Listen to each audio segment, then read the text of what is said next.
My dog won't stop staring at me. Sounds like a trivial problem, I know. Just ignore her, or block her view, or shift location. But after weeks and weeks on end, I finally had enough of it. And having that creeping sensation come over your skin, that feeling that you're surely being watched, I guarantee that you'd have had enough too. She's a small dog, a little mixed breed named Ruby I picked up by chance one afternoon. I was particularly bummed out driving home from the doctor's office when they confirmed that the throbbing, burning ache in my shoulder was enough to take me out of the sport I so loved, lacrosse, which is what got me to my school in the first place, on scholarship. And now, I was out for the game, maybe the whole season. And when I saw those big black eyes peering out at me from the dog shelter, I figured I could use a companion. At first, her gaze seemed nice, even a bit cute. But now, I can't get those eyes off me, no matter what I do. It started not long after I brought her home. I'd always been warned that it will take a dog a few days to get acclimated to its new surroundings. But luckily, she was already house-trained, and my apartment was carpeted, so no risk of clawing up the floor. And it turned out she's a rather easygoing dog. I live on the first floor, so she can go outside when she likes. But more often, she's in the living room with me, lounging around in her dog bed or next to me on the couch when I'm doing my homework or surfing the web. Even when I'm gone, she isn't destructive. And to my surprise, hasn't chewed or slobbered or peed on anything in my absence. She's usually well behaved like that. But then, the staring began. For a few days I dismissed it as nothing. After all, she was new to this place and I thought she just craved attention, being stuck in that shelter for God knows how long. Most of the time after her staring, she'd wait patiently for me to pat the couch cushion, giving her permission to jump up and curl up next to me. I figured the staring was her way of asking for things. When I wasn't in the room with her, she would frantically begin to sniff and search for me all over the apartment, as if I'd abandoned her, whining quietly. The noise began to get on my nerves, and so I started sending her outside. This place didn't come with a big backyard, but it was fenced and a decent size for a small dog, so I'd let her stay out and run around. And again, at first, that was what she did. Rolled on her back, did her business, pawed at the glass, and all the stuff dogs usually do. But sooner or later, I'd find her an inch away from the sliding glass door, her big wet eyes begging to be let back in. And so I would, with some unease. She seemed to spend less and less time out there, using it only to go to the bathroom, and wanted to have more and more time with me. I've never liked the feeling of being watched. As far back as I can remember, I've hated having that sickly, creepy, crawly sensation that I'm not alone. And even when she was in the other room, I swear, I could feel it. Her whining turned into plaintive wails and little doggy howls every minute I was out of her sight. Like I said, I'm living here on my own and tried not to let it bother me, even when she moved from sleeping at the foot of my bed to practically right up against me. Even as I lay there, trying to sleep, she would just stare and stare. I thought maybe her former owners were abusive, or that they didn't show her any affection. When I took her to get the shots she needed, I even asked the veterinarian, but she shrugged it off as being normal dog behavior, possibly just a little more clingy than most. She just wants to be close to you, the vet told me. A lot of dogs stare. It's not uncommon. Maybe she was right. The retriever in the waiting room seemed to gaze unending at me too. Like I said, I never liked that feeling. So, I tried to accept that some dog behaviors might just be weird that way. And yet, as time went on, I couldn't shake the feeling that the staring had become more intense somehow. Like she was looking really deeply at me. That was when I started to get annoyed. Sure, she's just a dog, but why would she incessantly need to look at me like that? It didn't matter if she was yards across the room or right beside me on the sofa.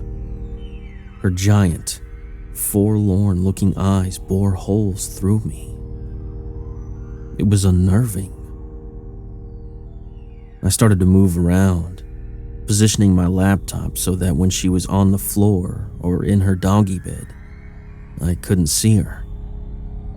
But call me crazy, I swear, I could feel her staring at me. To make matters worse, the crying turned on to full-on barking whenever we weren't together.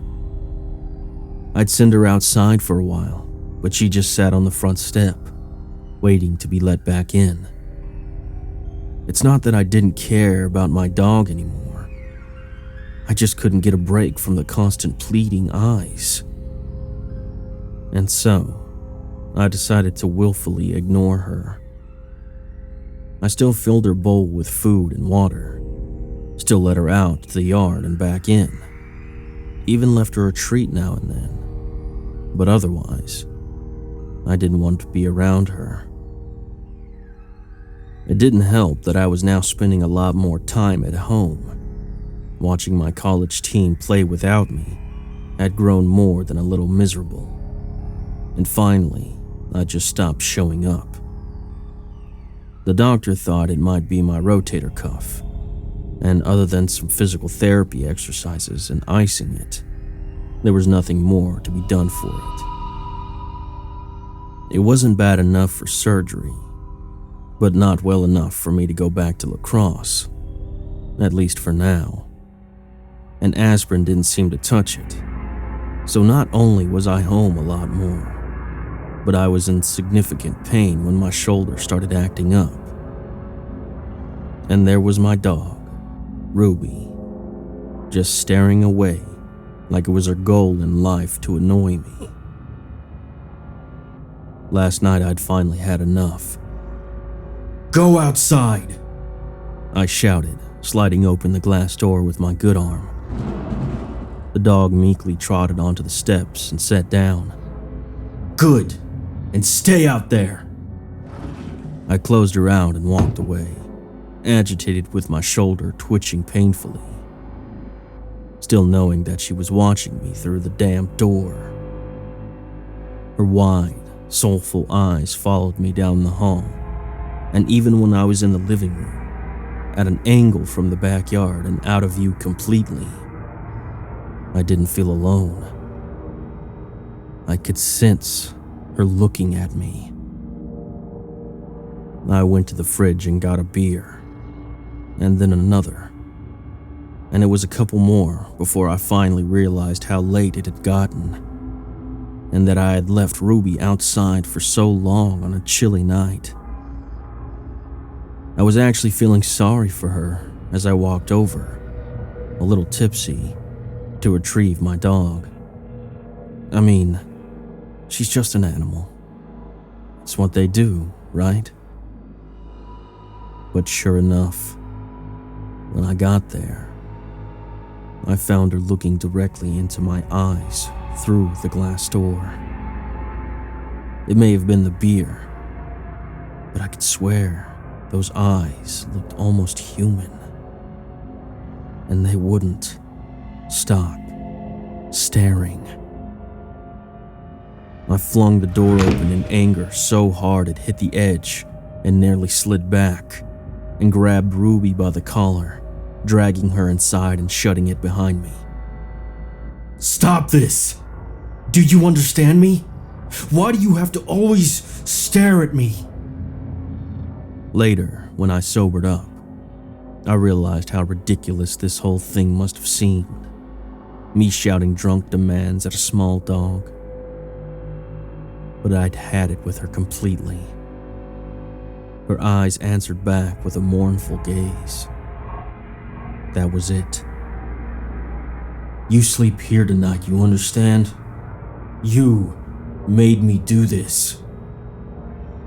I practically threw her into the hard metal crate I had gotten at the shelter, lined at the bottom with a dingy old blanket, which I'd never made her sleep the whole night in. I knew she didn't like the crate, but I took a kind of perverse glee in that fact, and she let out an unhappy whine as I fastened the crate door shut, her eyes still darting to meet mine. I ignored her occasional cries and went back to my beer, which, to my disappointment, did very little to ease the sharp pains in my shoulder. I'd probably end up back at the doctor's at this rate. Knowing I would have to pass her crate to get to my bedroom, I admit I stalled a little, tidying up the room and tossing out the empty bottles. But eventually, I had to face it.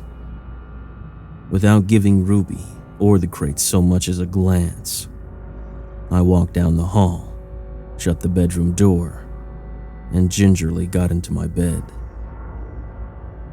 Maybe I was wrong to get a dog after all. I would have to think on it more when I was sober and address the problem in the morning. Maybe with another visit to the vet. Maybe she was just sick. I mean, I have no idea why a dog would act this way.